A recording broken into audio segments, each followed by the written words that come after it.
Discuss most important topic numerical methods. आज हम इसके बहुत ही इम्पोर्टेंट क्वेश्चन करेंगे। क्वेश्चन नंबर 1 है हमारे पास। एक टेबल दिया गया जिसमें x की और fx की वैल्यू दी गई है। Apply Simpson 1/3 rule the value of the integral. इस इंटीग्रल की हमने वैल्यू फाइंड आउट करनी है। हमारे पास 4 ऑप्शन दी गई हैं, तो 4 में से कोई एक करेक्ट होगी। तो देखते हैं इसमें से कौन सा ऑप्शन हमारा ठीक होगा।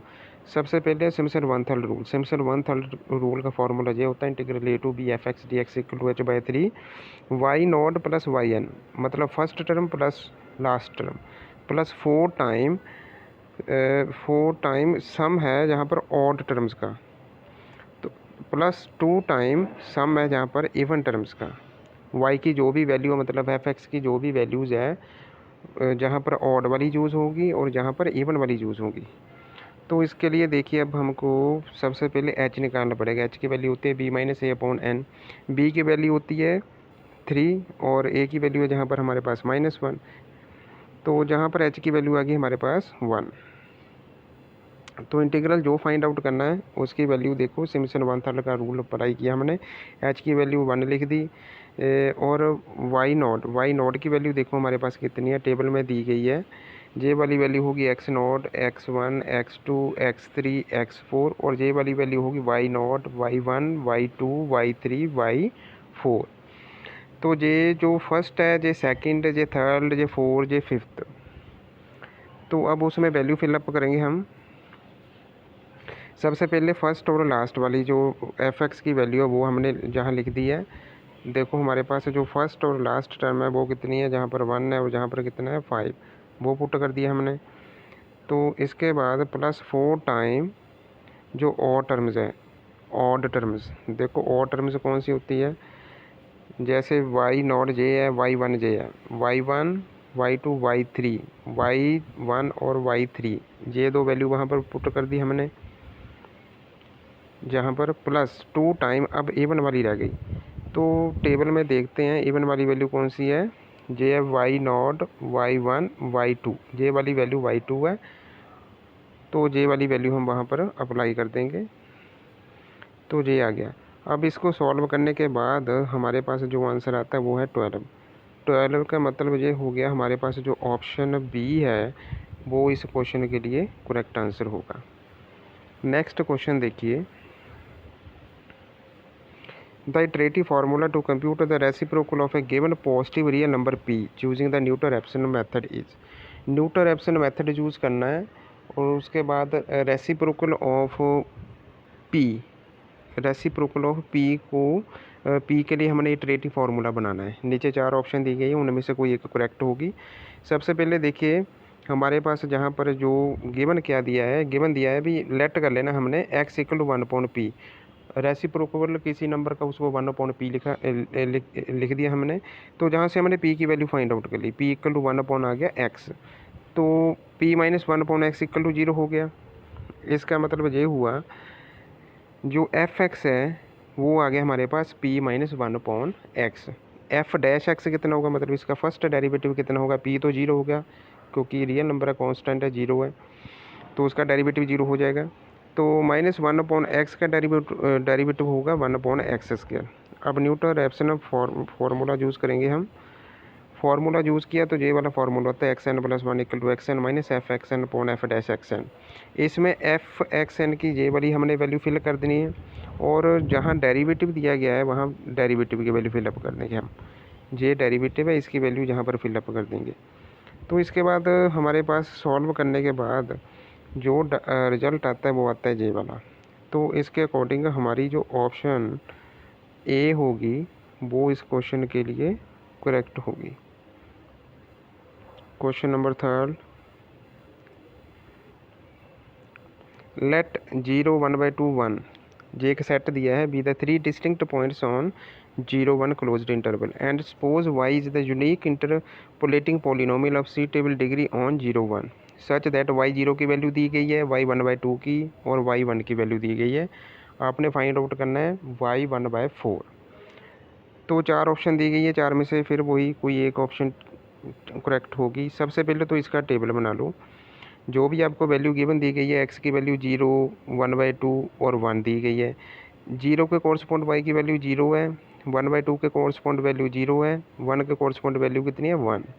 तो जहाँ पर पहले हम फॉरवर्ड डिफरेंस, फर्स्ट जो फॉरवर्ड डिफरेंस है वो फाइंड आउट करेंगे डेल्टा वाई। डेल्टा वाई कैसे फाइंड करते हैं, second term minus first term, तो जे आ गई, जहाँ पर जे वाली माइनस जे वाली, तो जे आ गया डिफरेंस। और इसके बाद सेकंड डिफरेंस जो होगा वो कैसे फाइंड आउट होगा, इसमें से जे वैल्यू सब्ट्रैक्ट कर देंगे, तो हमारे पास जे आ गया।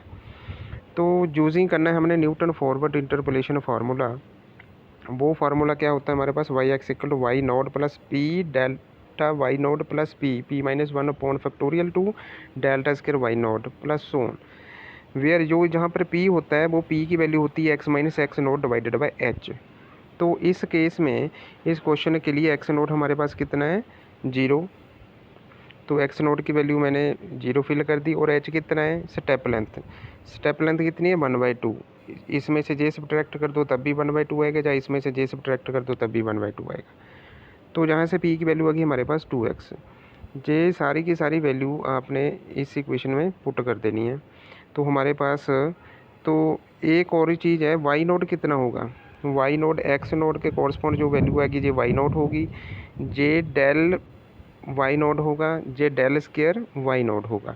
तो इस रिलेशन में जहाँ भी जे वैल्यू आ रही है वाई नोट की, डेल वाई नोट की, डेल स्क्वायर वाई नोट की, वो पुट कर देनी है। पुट करने के बाद जे हमारे पास रिलेशन कुछ ऐसा आ गया इसका, Y X equal to X 2x minus 1, और हमने फाइंड आउट करना है y 1/4। तो जहाँ पर x की वैल्यू पुट कर दो 1/4, पुट करने के बाद हमारे पास आंसर आ गया -1/8। -1/8 का मतलब हमारी जो ऑप्शन बी है वो करेक्ट होगी इस क्वेश्चन के लिए। Next question fourth, the cubic polynomial which takes the following values. कुछ टेबल दिया गया है, एक्स के कॉरस्पॉन्ड वाई की वैल्यू दी गई है, मतलब एफ एक्स की वैल्यू दी गई है। तो उसने पूछा है जहाँ से पॉलिनोमियल कौन सा बनेगा, इसका 4 ऑप्शन दी गई हैं, 4 में से कोई एक करेक्ट होगा। तो इसके लिए सबसे पहले तो देखिए एक्स के, पहले तो एक्स की वैल्यू लिख ली जितनी भी है 0 1 2 3, एक्स के कॉरस्पॉन्ड जो भी वाई की वैल्यू आती है वो हमने जहाँ पर लिख ली। अब सबसे पहले फर्स्ट डिफरेंस हमने फाइंड आउट करना है 2 - 1, तो आ गया 1, 1 - 2 -1, 10 - 1 9। तो ये फर्स्ट डिफरेंस आ गया। अब सेकंड डिफरेंस कैसे फाइंड आउट करेंगे, इस टर्म में से ये वाला -1 कितना होगा -2, 9 -1 प्लस हो गया, 9 + 1 कितना हो गया 10। और थर्ड डिफरेंस कैसे फाइंड आउट करेंगे, इस टर्म में से जे सब्ट्रैक्ट करेंगे, तो 10 + 2 कितना हो गया हमारे पास 12। पी की वैल्यू वैसे ही फाइंड आउट करनी है जैसे पहले थी, पी इक्वल टू होता है x minus x note divided by H, और एक्स नोट कितना है हमारे पास 0, जे वाई नोट हो गया, और जी हो गया डेल्टा वाई नोट, जी हो गया डेल्टा स्क्वायर वाई नोट की वैल्यू, और जी होगी डेल्टा क्यू वाई नोट की वैल्यू।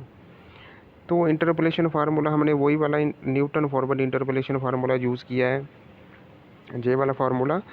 तो इस फार्मूले में आपने सारी की सारी वैल्यू फिलअप कर देनी है। फिलअप करने के बाद सॉल्व करने के बाद हमारे पास जे आंसर आता है। इसके अकॉर्डिंग हमारी जो ऑप्शन नंबर 2 है वो करेक्ट होगी। Next question, question number 5th, the value of delta cube 1 - x 1 - 2x 1 - 3x। Delta मतलब फॉरवर्ड डिफरेंस ऑपरेटर। तो डेल्टा की पावर 3 फाइंड आउट करनी है। तो देखो कैसे फाइंड आउट करेंगे, इसके 4 आंसर दिए गए हैं, कोई उसमें से सिमिलर वही कोई एक करेक्ट होगा। तो इसको करने के लिए सबसे पहले ये देखो, अगर हमारे पास कोई भी एफ एक्स इस टाइप की होगी, ए एक्स की पावर n + बी एक्स की power n - 1 plus own L is a constant, तो उसका जो nth डिफरेंस आप निकालोगे, डेल्टा की पावर n का मतलब उसका nth डिफरेंस उस पॉलिनोमियल का, तो क्या होगा x की पावर n का जो कोफिशिएंट होगा a, एक तो वो होगा फैक्टोरियल n, फैक्टोरियल n का मतलब जितनी डिग्री है डिग्री का फैक्टोरियल जहाँ पर आएगा, और साथ में आएगा h की पावर n।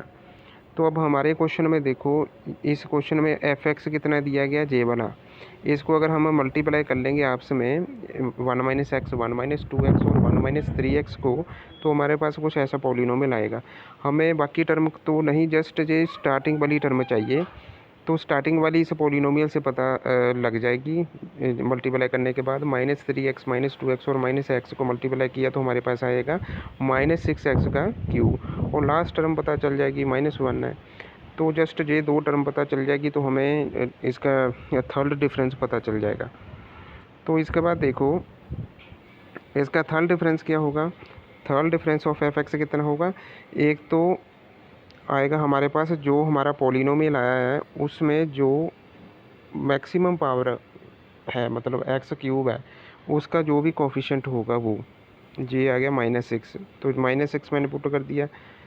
सेकंड इस जितनी डिग्री की पॉलिनोमियल में बनती है, मतलब जे एन है, तो ये हो गया n फैक्टोरियल। तो एच इस केस में हम 1 लेट करेंगे, तो इसका आंसर आ गया हमारे पास -36। इसके अकॉर्डिंग हमारी जो ऑप्शन डी है वो करेक्ट होगी।